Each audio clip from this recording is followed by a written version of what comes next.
சிங்கம் ஒரு சிங்கம் எப்போ எதுலயும் பெக்யூலியர் தான்.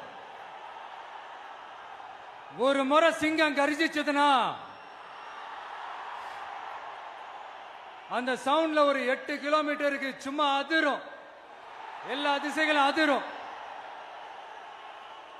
அப்படிப்பட்ட அந்த சிங்கம் வேட்டைக்கு மட்டும்தான் வெளியில வரும், வேடிக்கை பார்க்கறதுக்கெல்லாம் வெளியில வராது. வேட்டையில கூட உயிரோடு இருக்கிற மிருகங்களை தான் வேட்டையாடும். அதுலயும் பெரும்பாலும் தன்னை விட பெரிய சைஸ் உள்ள மிருகங்களை தான் குறி வச்சு தாக்கும், ஜெயிக்கும். எவ்வளவு பசியில் இருந்தாலும் உயிர் இல்லாததை, கெட்டு போனதை தொட்டு கூட பார்க்காது. அப்படிப்பட்ட அந்த சிங்கம் அவ்வளவு ஈஸியா எதையும் தொடாது, தொட்டா விடாது. காட்டோட 4 பக்கமும் மார்க்கிங் மை டெரிட்டரின்னு தன்னுடைய பவுண்டரியை தானே வகுக்கும். அப்படிதான் அந்த காட்டையே தன்னோட கண்ட்ரோல்ல வச்சிருக்கும். சிங்கத்துக்கு கூட்டத்தோட இருக்கிறதுக்கும் தெரியும், தனியா இருக்கிறதுக்கும் தெரியும். அப்படியே தனியா வரணும்னு நினைச்சாலும் அஞ்சாம அலட்டிக்காம சும்மா கெத்தா தனியா வந்து அத்தனை பேருக்கும் தண்ணி காட்டும். எப்போ எதிலையும் தன்னோட தனித்தன்மையை இழக்கவே இழக்காது. Yes, a lion is always a lion.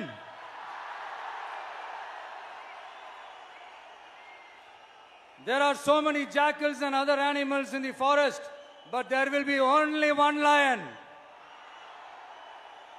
And even if it is single, it will be the king of jungle. It is not only a description but also a clear declaration. சிங்கத்தை பத்தி பேசிட்டு நம்ம சிங்க குட்டிகளையும் சிங்க பெண்களையும் பத்தி நம்ம பேசாம இருக்க முடியுமா? அவங்களை எப்படி நான் மறப்பேன்? அவங்க தான் என்னுடைய உயிராச்சே, என் நெஞ்சில் குடியிருக்கும்.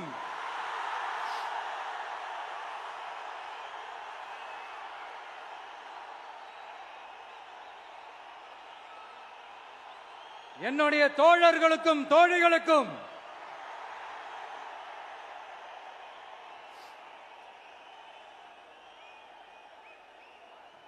நேர்ல வர முடியாத சூழல்ல வீட்ல இருந்துகிட்டே நம்மளோட இந்த மாநாட்டில் நேரலை வாயிலாக கலந்துகிட்டு இருக்கிற என்னுடைய அம்மாக்கள், அக்கா தங்கைகள், அண்ணன் தம்பிகள், நண்பர்கள் அனைவருக்கும் என்னோட உயிர் வணக்கம். என்னோட உயிர் வணக்கம், என்னோட உயிர் வணக்கம்.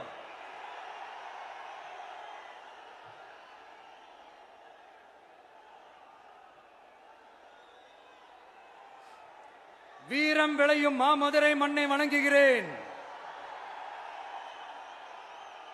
இந்த மதுரைனாலே உடனே ஞாபகத்துக்கு வரது சீறி பாஞ்சி துள்ளி குதிக்கிற யாருக்கும் அடங்காத காளைகள் விளையாடுற அலங்காநல்லூர் ஜல்லிக்கட்டு தான். நம்ம வைகை ஆறுதான் அழகர் ஆத்துல இறங்குற வைபவம். மதுரை மீனாட்சி அம்மன் இந்த மண்ணோட உண்மையான குணம், உணர்வு பூர்வமான மண் இது.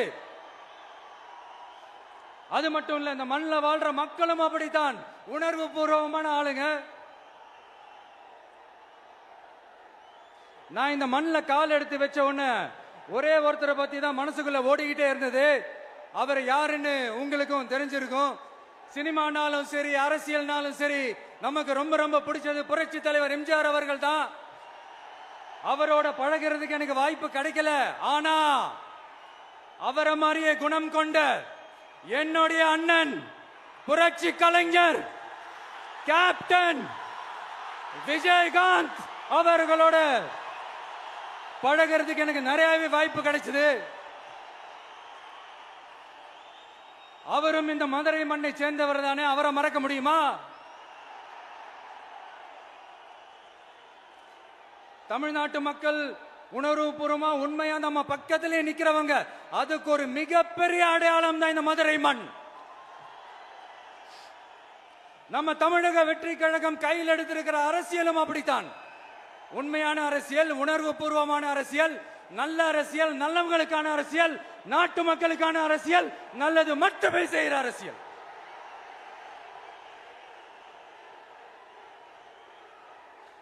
இதோ நம்மளுடைய இந்த 2வது மாநில மாநாடு வாகை சூடும் வரலாறு திரும்புகிறது. அப்படி இந்த மாநாட்டுக்கு பேர் வச்சிருக்கிறோம். 1967லயும் 1977லயும் நம்ம தமிழக அரசியல் ஒரு மிகப்பெரிய ஆட்சி அதிகார மாற்றங்கள் ஒண்ணு நடந்துச்சு இல்லையா? அதே மாதிரிதான் அடுத்த வருஷம் 2026ல அப்படி ஒரு வரலாறு திரும்ப போகுதுன்னு உறுதியா சொல்றதுக்கான மாநாடு தான் நம்மளோட இந்த 2வது மாநில மாநாடு. விக்கிரவாண்டி விசாலையில் நம்மளுடைய ஃபர்ஸ்ட் மாநாடு நடத்தணும், வெற்றி கொள்கை திருவிழா. அதுக்கப்புறமே நீங்க பார்த்திருப்பீங்க, தமிழக அரசியல் அந்த தட்ப வெப்பத்தையே மாத்தினுச்சு. நமக்கு எதிராக எத்தனை குரல்கள். ஆனா உங்களுக்கு தான் நம்மளை பத்தி நல்லா தெரியுமே, எந்த குரலையும் காதலையே போட்டுக்காம மக்களோட குரலை மட்டுமே கேட்டுக்கிட்டு நமக்கு எதிராக வர அத்தனை கூக்குரல்களையும் சின்னதா ஒரு சிரிப்போடவே கடந்து வந்திருக்கிறோம். அது இல்லாம நம்ம மாநாட்டில் ஒலிக்கிற இந்த குரல் இந்த ஒற்றை தமிழ் மகனோட குரல் மட்டுமல்ல, ஒட்டுமொத்த தமிழ்நாட்டு மக்களுடைய குரல். தமிழ்நாட்டில் இருக்கிற ஒவ்வொரு வீட்டில இருந்தும் ஒலிக்கிற குரல், ஒட்டுமொத்த உலகெங்கும் வாழும் ஒவ்வொரு தமிழ் வீட்டிலிருந்தும் எழும் குரல். இந்த சினிமா என்கிற மாபெரும் கலை ஆயுதத்தின் வாயிலாக சாதி, மதம், இனம், பாலினம், மொழி கடந்து இந்த நாட்டின் மூளை முடுக்கெங்கும் ரசிகர்களாக இருந்து தோழர்களாக நம்மோடு பயணிக்க துவங்கியுள்ள அனைவரோடும் இணைந்த ஒவ்வொரு மனிதருக்காகவும் ஒலிக்கிற உரிமை குரல். மாநில உரிமைக்காக, பெண் உரிமைக்காக, சமூக நீதிக்காக, சமநீதிக்காக, மதச்சார்பின்மைக்காக உண்மையா ஒலிக்கிற குரல். அதனால் இந்த குரலுக்கு எதிராக இன்னும் இன்னும் எத்தனை குரல்கள் வந்தாலும் ஓங்கி ஒலிக்குமே தவிர ஒரு நாளும் ஓயவே ஓயாது. Yes, it is an unstoppable voice, an unstoppable force.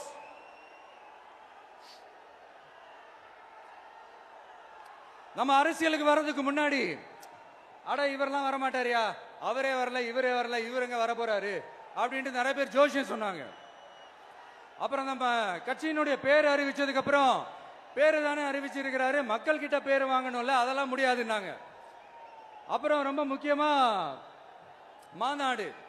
மாநாடுலாம் எவ்வளவு பெரிய விஷயம், அதெல்லாம் இவர் ஒத்தால எப்படி பண்ண முடியும், சும்மா பக்கத்துல புஷியானதை வச்சுக்கிட்டு மாநாடுல எப்படி நடத்தி காட்ட முடியும், அதெல்லாம் அவங்களால முடியாது.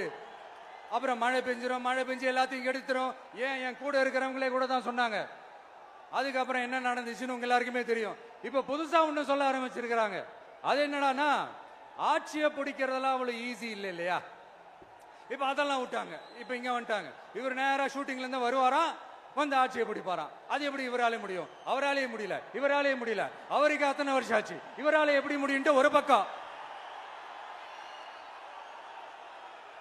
இன்னொரு பக்கம் கூட்டம்லாம் ஓகே தான், அது எப்படி ஓட்டா மாறும் அப்படின்றது இன்னொரு பக்கம். இப்படி கதை, திரைக்கதை, வசனம், இயக்கம், பாடல்கள்,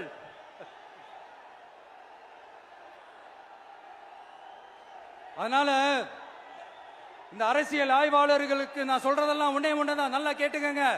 இந்த விஜய் ஏதோ இந்த பல லட்சம் பேர் கூடுற கூட்டத்தில் மட்டுமே இருக்கிறாரு அப்படின்னு மட்டும் தப்பு கணக்கு போட்டாதீங்க. ஏன்னா நம்மளுடைய இந்த கூட்டம் வெறும் ஓட்டா மட்டும் இல்லைங்க, வரப்போற தேர்தலில் மக்கள் விரோத ஆட்சியாளர்களுக்கு நாம வைக்க போற வேட்டா, நம்மளை கோட்டைக்கு அனுப்ப போற ரூட்டா இருக்க போதுன்னு சீக்கிரமாவே தெரிஞ்சுப்பீங்க. ஏன்னா கோடிக்கணக்கானவங்களோட ஹார்ட்லயும் வீட்லயும் ஏற்கனவே ஆல்ரெடி உயிரா, உணர்வா, உறவா இருக்கிறோம். நம்மளுடைய கனெக்ட் எல்லாம் வெறும் மக்களோட மட்டும்தான். நாம யாருன்னு அவங்களுக்கு தெரியும், அவங்க யாருன்னு நமக்கு தெரியும். நாமளும் நம்ம மக்களும் எப்படி இருக்கிறோம்னு எதிரிகளுக்கு நல்லாவே தெரியும். இருந்தாலும் இந்த விஜய் எதுக்குப்பா வந்திருக்கிறாரு, இவர் என்ன புதுசா என்ன திட்டம்லாம் சொல்லிட்டாரு அப்படின்னு வேற நிறைய கேள்விகள். இந்த சொல்றேன் தெரிஞ்சுக்கங்க. பெண் குழந்தைகள், பெண்கள் மற்றும் வயசானவங்களோட பாதுகாப்புல தான் நம்ம பிரையாரிட்டியே. அடுத்து இளைஞர்கள், உழவர்கள், உழைப்பாளர்கள், நெசவாளர்கள், மீனவர்கள், ஆதரவற்ற முதியோர்கள், மாற்றுத்திறனாளிகள், மூன்றாம் பால் இனத்தவர்கள்னு இன்னும் யாருக்கெல்லாம் கவர்மெண்டோட ஒரு ஸ்பெஷல் அட்டென்ஷன் தேவையோ அவங்க எல்லாருக்குமான ஒரு கவர்மெண்ட் அமைக்கிறது தான் நம்ம இலக்கே. நான் ஏற்கனவே சொன்னதை தான் இங்க நான் திரும்பவும் சொல்றேன். நம்மளுடைய இந்த தமிழக வெற்றி கழகம் ஏதோ அரசியல் ஆதாயத்துக்காக தொடங்கப்பட்ட கட்சியெல்லாம் கிடையாதுங்க. கொள்கை கோட்பாடுகளோடு தந்தை பெரியார், பெருந்தலைவர் காமராஜர், அண்ணல் அம்பேத்கர், வீரமங்க வேலு நாச்சியார், மக்கள் சேவகர் அஞ்சலை அம்மாள்,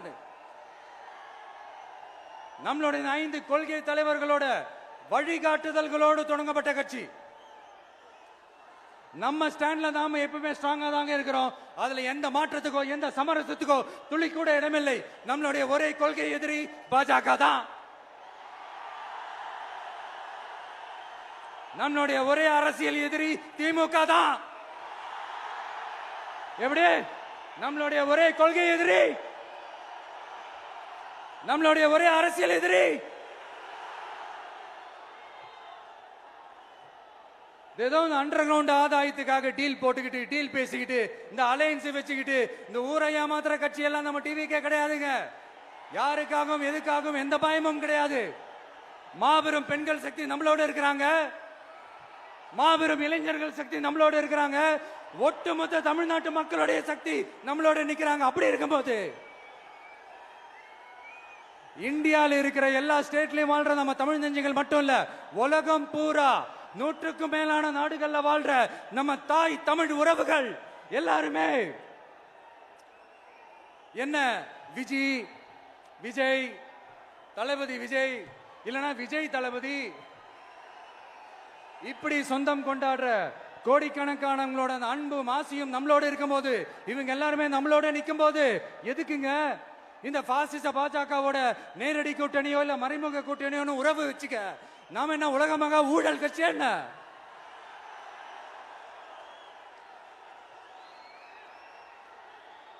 நம்மளை பத்தி சின்னதா ஒரு உண்மை ஒண்ணு சொல்லலாமா?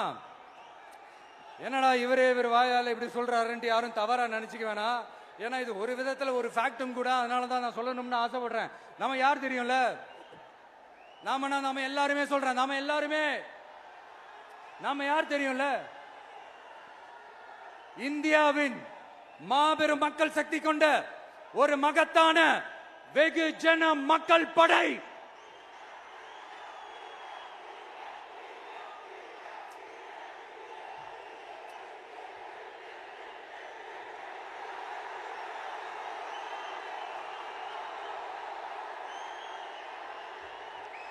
அதனால நம்ம தலைமையில நாம் அமைக்க போற இந்த உண்மையான மக்களாட்சிக்கான அச்சாரமாக மாபெரும் மக்கள் சக்தியை அணி அணியாக நம்மளோட திரண்டு நிக்கிறப்போ இந்த அடிமை கூட்டணியில சேர வேண்டிய அவசியம் நமக்கு இருக்குங்க. நம்மளுடைய இந்த கூட்டணி சுயம் இழந்த கூட்டணியெல்லாம் இருக்காது, சுய மரியாதை கூட்டணியா தான் இருக்கும். இந்த ஒரு பக்கம் RSS கிட்ட அடிபணிஞ்சுக்கிட்டு, இன்னொரு பக்கம் மதச்சார்பற்ற கூட்டணின்னு இந்த மக்களை ஏமாத்துற கூட்டணியெல்லாம் நம்ம கூட்டணி இருக்காது.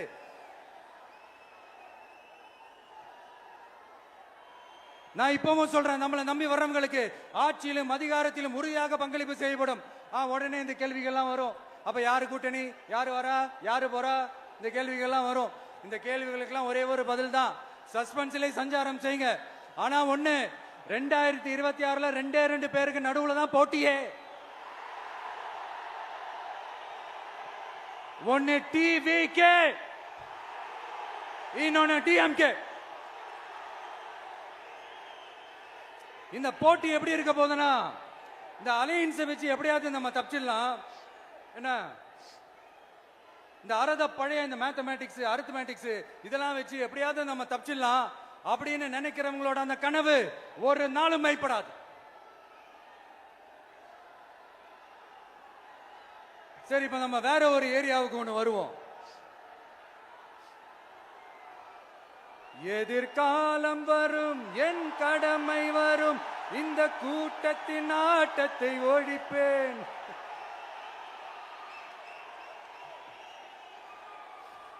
மக்கள் அரசியல் என்ற அந்த சவுக்க கையில் எடுக்கலாமா? யாருக்கு எதிரான தானே கேக்குறீங்க? வேற யாரு? மறைமுக உறவுக்காரர்களான பாசிச பாஜகவும் பாய்சன் திமுகவும் தான். மாண்புமிகு பிரதமர் நரேந்திர மோடிஜி அவர்களே, 3வது முறையா ஒன்றியத்தோட ஆட்சி அதிகாரத்தை நீங்க தானே கையில் வச்சிருக்கிறீங்க. இல்ல நாங்க தெரியாம தான் கேட்கிறோம். நீங்க ஆட்சிக்கு வந்தது ஒட்டுமொத்த மக்களுக்கும் நல்லது செய்யவா, இல்ல நம்மளுடைய இந்த இஸ்லாமிய நண்பர்களுக்கும் இஸ்லாமிய தோழர்களுக்கும் எதிராக சதி செய்யவா? மக்களுக்கு உங்ககிட்ட கேட்கறதுக்குன்னு ஏராளமான கேள்விகள் இருக்குது. அதனால அவங்க சார்பா அவங்கள ஒருத்தனா அவங்களோட ஒரு உண்மையான ஒரு பிரதிநிதியா உங்ககிட்ட சில கேள்விகள் கேட்கணும். மிஸ்டர் பிரைம் மினிஸ்டர் அவர்களே, நம்ம தமிழ்நாட்டு மீனவர்கள் கிட்டத்தட்ட ஒரு 800 பேருக்கு மேல இலங்கை கடற்படையால தாக்கி அழிக்கப்பட்டிருக்கிறாங்க. அதை கண்டிக்கிறதுக்காக உங்களை பெருசா எதுவும் செய்ய சொல்லல, சின்னதா ஒண்ணே ஒண்ணு மட்டும் செஞ்சு கொடுங்க. இனிமேலாச்சும் எங்களுடைய மீனவர்கள் பாதுகாப்பா இருக்கிறதுக்காக இந்த கச்சத்தீவை இலங்கை கிட்ட இருந்து மீட்டு கொடுத்துருங்க, அது போதும். உங்களுடைய இந்த முரட்டு பிடிவாதத்தால நீங்க நடத்துற இந்த நீட்டு தேர்வு, அதனால இங்க என்னென்ன நடக்குதுன்னு சொல்றதுக்கே மனசு வலிக்குது. அதனால அந்த நீட்டு தேர்வு தேவையில்லைன்னு அறிவிச்சிருங்க, அது போதும். செய்வீர்களா திரு நரேந்திரபாய் தாமோதர் மோடிஜி அவர்களே? எங்களுக்கு என்னென்ன தேவையோ என்னென்ன நல்லதோ அதெல்லாம் செய்ய மாட்டேங்கிறீங்க. ஆனா ஆட்சி அதிகாரத்தை மட்டும் கையில வச்சுக்கிட்டு மக்களை ஏமாத்த நேரடியாக ஒரு பாசிச பாஜக அடிமை கூட்டணி ஒண்ணு. அடுத்து உங்களோட இந்த மைனாரிட்டி ஆட்சியை ஓட்டுறதுக்காக மறைமுகமாக RSS அடிமை குடும்பம்னு இன்னொரு கூட்டணி. இப்படி மக்கள் சக்தியே இல்லாத இந்த ஊழல் கட்சிகளை மிரட்டி அடிபணிய வச்சு 2029 வரைக்கும் சொகுசு பயணம் போயிடலாம்னு திட்டம் தீட்டி வச்சிருக்கிறீங்க. அதானே ஜி? என்ன ஜி?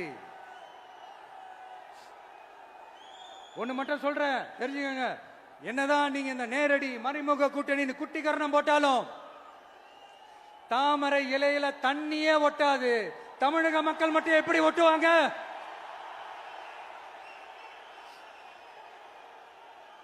இங்க ஒரு MP சீட்டு கூட தரலன்றதுக்காக தமிழ்நாட்டுக்கும் தமிழ்நாட்டு மக்களுக்கும் எதுவுமே செய்யாம ஓரவஞ்சனை செய்யுது இந்த ஒன்றிய பாஜக அரசு.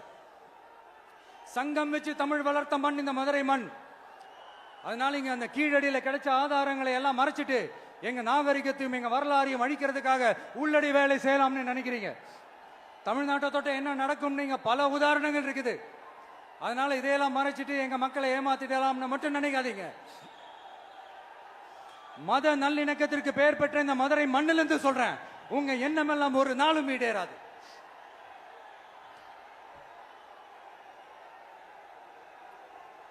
எம்ஜிஆர்னா யார் தெரியும்ல? அவர் மாஸ்னா என்னன்னு தெரியும்ல? அவர் உயிரோடு இருக்கிற வரைக்கும் அந்த சிஎம் சீட்டை பத்தி ஒருத்தராலையும் நினைச்சு கூட பார்க்க முடியல, கனவு கூட காண முடியல. எப்படியாவது அந்த சிஎம் சீட்டை என்கிட்ட கொடுத்துருங்க, என் நண்பர் எம்ஜிஆர் திரும்ப வந்ததுக்கு அப்புறம் நான் திருப்பி கொடுத்துறேன்னு தன்னோட எதிரியை கூட மக்கள் கிட்ட கெஞ்ச வச்சவர் எம்ஜிஆர். எப்படி கெஞ்ச வச்சவர்? ஆனா இப்போ அவர் ஆரம்பிச்ச அந்த கட்சியை, எம்ஜிஆர் அவர்கள் ஆரம்பிச்ச அந்த கட்சியை கட்டி காக்கிறது யாரு? இன்னைக்கு அந்த கட்சி எப்படி இருக்குது? அத நான் சொல்லிதான் உங்களுக்கு தெரியணுமா? அப்பாவி தொண்டர்கள் அதை வெளியில சொல்ல முடியாம வேதனையில தவிக்கிறாங்க. 2026 சட்டமன்ற தேர்தலில் யாருக்கு ஓட்டு போடணும், எப்படிப்பட்ட ஆட்சி இங்க அமையணும்னு அந்த அப்பழுக்கற்ற அந்த தொண்டர்களுக்கும் ரொம்ப நல்லாவே தெரியும். அதனால என்ன வேஷம் போட்டுக்கிட்டு பாஜக இங்க தமிழ்நாட்டுக்குள்ள வந்தாலும் அவங்க வித்தை எல்லாம் இங்க வேலைக்கே ஆகாது. இப்படி பொருந்தா கூட்டணியா இந்த பாஜக கூட்டணி இருக்கிறதுனால இப்ப ஆட்சியில இருக்கிற இந்த வெற்றி விளம்பர மாடல் திமுக என்ன செய்துன்னு தெரியும்ல? பாஜகவோட உள்ளுக்குள்ள ஒரு உறவை ஒண்ணு வச்சுக்கிட்டு வெளியில எதிர்க்கிற மாதிரி ஒரு டிராமா ஒண்ணு பண்ணிக்கிட்டு, எதிர்கட்சியா இருந்தா போங்க மோடின்னு பலூன் விடுறது, ஆளுங்கட்சியா இருந்தா வாங்க மோடின்னு கொடை பிடிச்சுக்கிட்டு கும்பிடு போடுறது. இது மட்டுமா? ஒரு ரைடுன்னு ஒன்று வந்துட்டா போதும், இது வரைக்கும் போகவே போகாத ஒரு மீட்டிங், அதை காரணம் காட்டி டெல்லிக்கு போறது, அங்க ஒரு சீக்கிரட் மீட்டிங் நடத்துறது. நல்லா நோட் பண்ணணும் மக்களே, அந்த மீட்டிங் அப்புறம் இந்த இஷ்யூ அப்படியே காணாம போயிருக்குமே. அதேதான் Stalin uncle, what uncle is very wrong uncle.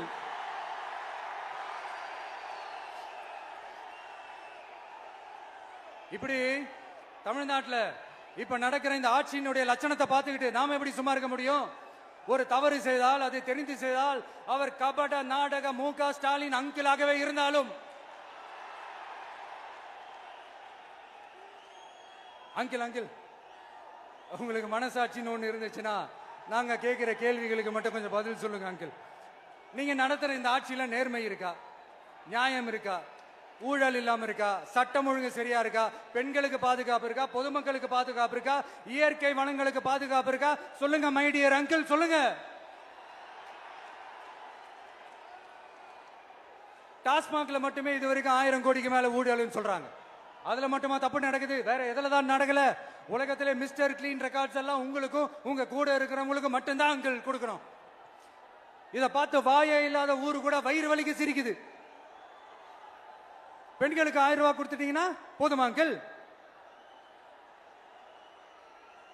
அப்படியே அது மூடி மறைச்சிடலான்னு பாக்குறீங்களா? படிக்கிற இடத்துல, வேலைக்கு போற இடத்துல, வெளியில போற இடத்துலன்னு அவங்களுக்கு பாதுகாப்பே இல்லைன்னு ஒட்டுமொத்த பெண் பிள்ளைங்களும் பெண்களும் கதறாங்க. அந்த கதறல் சத்தம் ஏதாவது உங்க காதுல கேக்குதா அங்கிள்? இதுல வேற உங்க அப்பான்னு கூப்பிடுறாங்கன்னு வேற சொல்றீங்க. What is this uncle? Is very very wrong uncle, is very very wrong. பெண்களுக்கு மட்டுமா பொய் வாக்குறுதி கொடுத்து ஏமாத்துறீங்க? அரசு ஊழியர்கள், ஆசிரியர்களை ஏமாத்துறீங்க, விவசாயிகளை ஏமாத்துறீங்க, பரந்தூர்ல பாதிப்பே வராதுன்னு சொல்லி ஏமாத்துறீங்க, மீனவர்களை ஏமாத்துறீங்க, போதைப் பொருள் கலாச்சாரத்தை ஒழிக்காம ஏமாத்துறீங்க.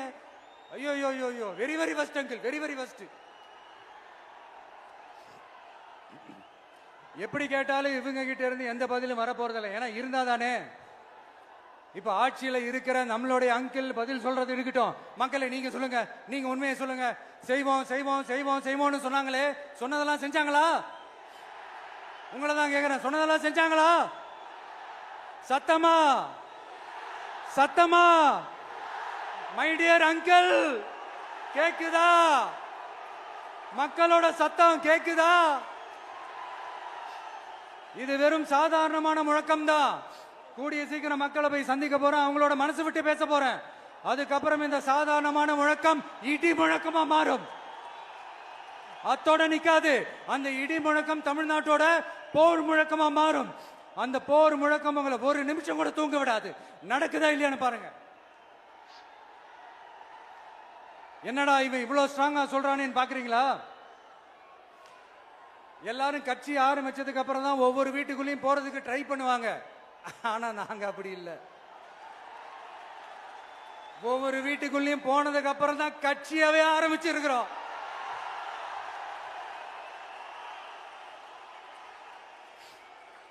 அதனால ஒட்டுமொத்தமா எல்லாருமா சேர்ந்து இந்த திமுக ஆட்சிய, கபட நாடக திமுக ஆட்சிய 2026 தேர்தலில் வீட்டுக்கு அனுப்புறோம். வீட்டுக்கு அனுப்புறோம். என்ன நண்பா, சரிதானே? என்ன நண்பி, செய்வீர்கள் தானே? இப்போ உங்களுக்கு சின்னதா ஒரு சர்ப்ரைஸ். நம்ம கட்சியினுடைய வேட்பாளர் பட்டியலை இப்ப நான் அறிவிக்க போறேன். மதுரை கிழக்கு வேட்பாளர் விஜய். இன்னும் முடிக்கல. ஒரு நிமிஷம், இன்னும் முடிக்கல. மதுரை மேற்கு வேட்பாளர் விஜய். மதுரை மத்தி வேட்பாளர் விஜய். மதுரை தெற்கு வேட்பாளர் விஜய். மதுரை வடக்கு வேட்பாளர் விஜய். மேலூர் விஜய். சோழவந்தான் விஜய். திருப்பரங்குன்றம் விஜய். திருமங்கலம் விஜய். உசிலம்பட்டி விஜய்.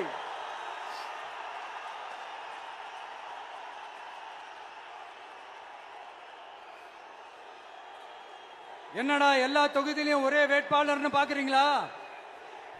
234 தொகுதியிலையும் இந்த விஜய் தான். அதாவது உங்க விஜய் தான் உங்க சின்னம். இன்னும் சிம்பிளா சொல்லணும்னா, உங்க வீட்டில் இருக்கிற ஒருத்தர் தான் வேட்பாளரா நிக்க போறாங்க.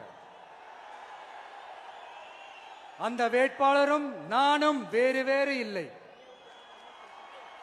நீங்க அவருக்கு ஓட்டு போட்டீங்கன்னா எனக்கு ஓட்டு போட்ட மாதிரி. இந்த முகத்துக்காக நீங்க ஓட்டு போட்டீங்கன்னா உங்க வீட்டுல இருக்கிற உங்களுடைய வேட்பாளர் ஜெயிச்ச மாதிரி. என்னடா இவர் ஏதோ ஓவரா சொல்றாருன்னு நினைக்க வேணாம். பிராக்டிக்கலா அப்படிதான் இருக்கும், அப்படிதான் இருக்கணும். நீங்களும் அப்படிதான் நினைப்பீங்கன்னு நான் நம்புறேன். ஏன்னா இது நம்மளை விட நம்ம எதிரிங்களுக்கு இன்னும் நல்லாவே தெரியும்.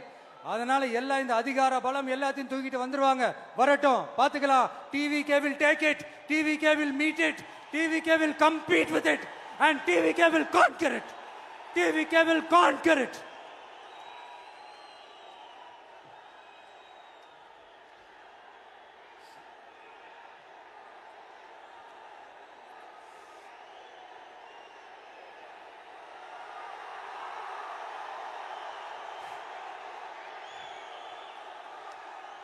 இந்த நேரத்தில் நம்ம மனசுல இருக்கிறத மக்கள் கிட்ட சொல்லி ஆகணும். தூத்துக்குடி ஸ்னோலினோட அம்மா என்ன அவங்களோட தம்பி, இன்னும் அவங்க பொண்ணுக்கு நான் தாய் மாமன்னு சொன்னாங்க. அந்த அக்காவோட குழந்தைக்கு மட்டும் இல்லைங்க, என்ன அண்ணனா தம்பியா நினைக்கிற தமிழ்நாட்டில் இருக்கிற என்னோட எல்லா சகோதரிகளின் குழந்தைகளுக்கும் நான் இன்னைக்கு மட்டும் இல்ல, என்னைக்குமே ஒரு தாய் மாமனா தான் இருப்பேன். நீங்க எல்லாரும் என்னுடைய ரத்த உறவு, கூட பிறந்த பொறுப்பு. என் வீட்டு ரேஷன் கார்டுல வேணா உங்க பேர் இல்லாம இருக்கலாம், உங்க வீட்டு ரேஷன் கார்டுல வேணா என் பேர் இல்லாம இருக்கலாம். ஆனா நாம எல்லாரும் ஒண்ணுதான், உறவுதான். நமக்கு இடையே எந்த அரசியலும் உள்ள நுழையவே முடியாது. என்கிட்ட இருந்து உங்களையும் உங்ககிட்ட இருந்து என்னையும் எந்த சக்தியாலும் பிரிக்கவே முடியாது. அப்புறம் நான் ஒன்னும் இந்த மார்க்கெட் போனதுக்கு அப்புறம், ரிட்டையர் ஆனதுக்கு அப்புறம் அடைக்கலம் தேடி அரசியலுக்கு வரல. படைக்கலனோட வந்திருக்கிறோம். பவர்ஃபுல் போர்ஸோட, மாபெரும் படை வரிசையோட, எல்லாத்துக்கும் தயாராகி தான் வந்திருக்கிறோம். இவ்வளவு தயாரா நாம அரசியலுக்கு வர்றதுக்கு ரொம்ப ரொம்ப முக்கிய காரணம் ஒண்ணு இருக்கு. அது என்ன தெரியுமா? நன்றி கடன், நன்றி கடன், நன்றி கடன். கிட்டத்தட்ட ஒரு 30 வருஷமா, 30 வருஷத்துக்கு மேல நீங்க தான், நம்ம மக்கள் தான் என் கூட நிக்கிறீங்க, எனக்காக நிக்கிறீங்க, என்னை தாங்கி பிடிக்கிறீங்க, மனசுல ஏந்தி பிடிக்கிறீங்க, தாய் அன்போட மடியில ஏந்திக்கிறீங்க. உண்மையை சொல்லணும்னா வேற யாரை விடவும் எனக்கு இந்த அன்பையும் ஆதரவையும் கொடுத்திருக்கிறீங்க. என் மேல உயிரையே வச்சிருக்கிறீங்க. என்ன உங்க வீட்டுல ஒருத்தனாவே ஆக்கிட்டீங்க. நீங்க எனக்கு கடவுள் கொடுத்த வரம்.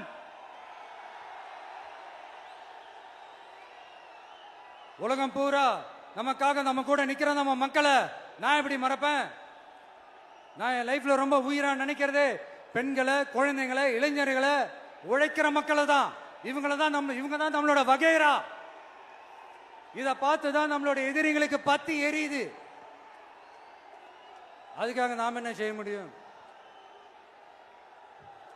அதனால நம்ம உறவுகளை, சொந்தத்தை, வகைராவை யாருக்காகவும் எதுக்காகவும் விட்டு கொடுக்க முடியாது இல்லையா? Here at this moment among this August gathering, I want to open my heart and say I enjoy people, I respect people, I worship people.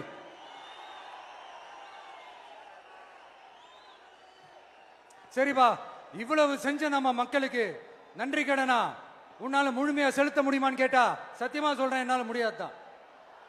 இன்னும் எத்தனை ஜென்மம் எடுத்தாலும் அந்த நன்றி கடனை என்னால தீர்க்கவே முடியாது. அப்புறம் என்ன மானாவுக்கடா நீ வந்திருக்க அதானே கேக்குறீங்க? மைண்ட் வாய்ஸ் கேட்ட மாதிரி இருக்கு. வாழ்நாள் முழுக்க நம்ம மக்களுக்காக ஆதரவா துணையா நிக்கிறத தவிர, அவங்களுக்காக உழைக்கிறத தவிர எனக்கு வேற எந்த எண்ணமும் இல்ல. எனக்கு இப்ப வேற வேலையும் இல்லை. இனிமே எனக்கு இதுதான் என் வேலையே, என் கடன். இனி என் மக்களுக்கு பணி செய்து கிடப்பதே. இப்படியா ஹார்ட் டு ஹார்ட் யதார்த்தமா பேசிய பழகிட்டோம். இதுக்கு மேலேயும் எனக்கும் மக்களுக்கும் இடையே இருக்கிற அந்த உறவை பத்தி நான் பேச ஆரம்பிச்சேன்னா ஒரு மாதிரி எமோஷனல் ஆயிடுவேன். அப்புறம் அதை கண்ட்ரோல் பண்றது ரொம்ப கஷ்டம். அதனால என்ன மனசார நேசிக்கிற நம்ம மக்களுக்கு ஒன்னே ஒன்று சொல்றேன். இந்த விஜய், உங்க விஜய் உங்களுக்கான விஜய், உங்களுக்காக மட்டுமே இருக்கிற விஜய். உங்க கூட நிக்க, உங்களுக்காக நிக்க, உண்மையா நிக்க, உணர்வோட நிக்க, உறுதியா நிக்க, உங்க கூட பேச, உங்களுக்காக பேச, உண்மையா பேச, உணர்வோட பேச, உறுதியா பேச, உங்களுக்காக சேவை செய்ய உங்க விஜய் நான் வர.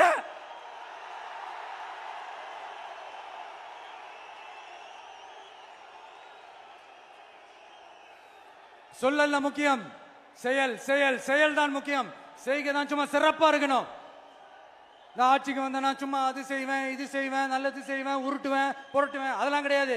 செய்யறதுக்கு, நல்லது செய்யறதுக்கு, நல்லது செய்யறதுக்கு மட்டும்தான் இந்த விஜய். அப்புறம் ஒரு அரசியல் தலைவன், அவன் சினிமாக்காரனா, நல்லவனா, கெட்டவனா, இதெல்லாம் தாண்டி அவன் உண்மையானவனா, அதுதான் ரொம்ப ரொம்ப முக்கியம். இது சம்பந்தமா ஒரு குட்டி கதை ஒன்று சொல்றேன். ஒரு நாட்டில் ஒரு ராஜா தனக்கு பக்கபலமா இருக்கிறதுக்காக, கூட துணையா இருக்கிறதுக்காக ஒரு தளபதியை தேடுறாரு. சரியான தகுதிகளோட ஒரு 10 பேர் செலக்ட் ஆகுறாங்க. ஆனா அதுல ஒருத்தர் மட்டும் தான் செலக்ட் பண்ணணும். அதனால அந்த ராஜா என்ன பண்றாருன்னா ஒரு டெஸ்ட் வைக்கிறாரு. அந்த 10 பேர் கையிலையும் விதை நெல்லை கொடுத்து இதை நல்லா வளர்த்து கொண்டு வாங்க, ஒரு 3 மாசம் கழிச்சு வாங்கன்னு சொல்லி அனுப்பி வச்சிடுறாரு. 3 மாசம் கழிச்சு வரும்போது அதுல ஒருத்தர் ஆளு உயரத்துக்கு வளர்த்திருந்தாரு, ஒருத்தர் தோல் உயரத்துக்கு வளர்த்திருந்தாரு. அதுல ஒரு 9 பேரும் நல்லா வளர்த்து கொண்டு வந்திருந்தாங்க. ஒருத்தர் மட்டும் வெறும் தொட்டியோடவே வந்தாரு. என்னன்னு கேட்டதுக்கு, நானும் தண்ணி ஊத்தி ஊத்தி பாக்குறேன், உரம் வச்சு வச்சு பாக்குறேன், வளரவே மாட்டேங்குது ராஜா, என்ன பண்றதுன்னு தெரியலன்னு சொன்னதுக்கு ராஜா அவரை கட்டி அணைச்சிக்கிட்டு, இனிமே நீதான் என்னுடைய தளபதி, எல்லா அதிகாரமும் உனக்கு தான் சொன்னாரு. ஏன்னா அந்த 10 பேர் கையிலையும் ராஜா கொடுத்தது அவித்த விதை நெல், அது முளைக்கவே முளைக்காது. அந்த 9 திருட்டு பயலும் என்ன பண்ணிருக்காங்கன்னா வேற விதை நெல்ல வாங்கி அதை வளர்த்துட்டு ராஜாவையும் மக்களையும் ஏமாத்திருக்கிறாங்க. ஆனா இவர் மட்டும் உண்மையை போட்டு உடைச்சிட்டார். அதனால ஒரு நாட்டுக்கு திறமை எந்த அளவுக்கு முக்கியமோ அந்த அளவுக்கு உண்மையும் நேர்மையும் முக்கியம். இப்போ நீங்க எல்லாரும் தான் அந்த ராஜா. நீங்க தேர்ந்தெடுக்க போற அந்த தளபதி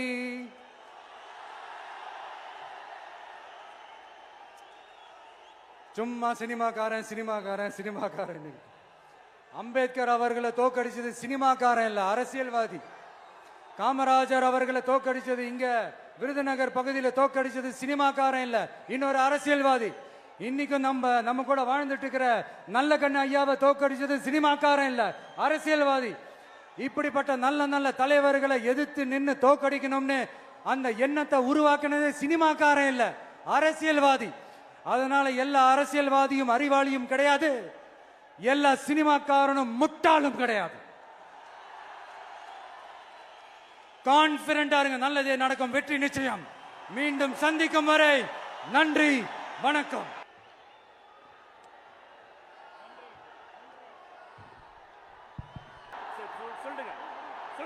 தமிழக வெற்றிகளுக்கும் வெற்றி மாநாட்டில் சிறப்புரையாற்றிய அருமை அண்ணன் கழகத்தின் தலைவர் தளபதியாளர்களுக்கும் இந்த மாநாடுக்கு வருகை தந்துள்ள கழக தோழர்களுக்கும் மதுரை மாவட்டத்தின் சார்பாக நன்றி நன்றி நன்றி. மதுரையில் இருந்து சொல்கிறோம், சந்திரன் வந்து விட்டார், சூரியன் மறைந்தது, சந்திரன் பிறந்தது, வெற்றி தலைவர்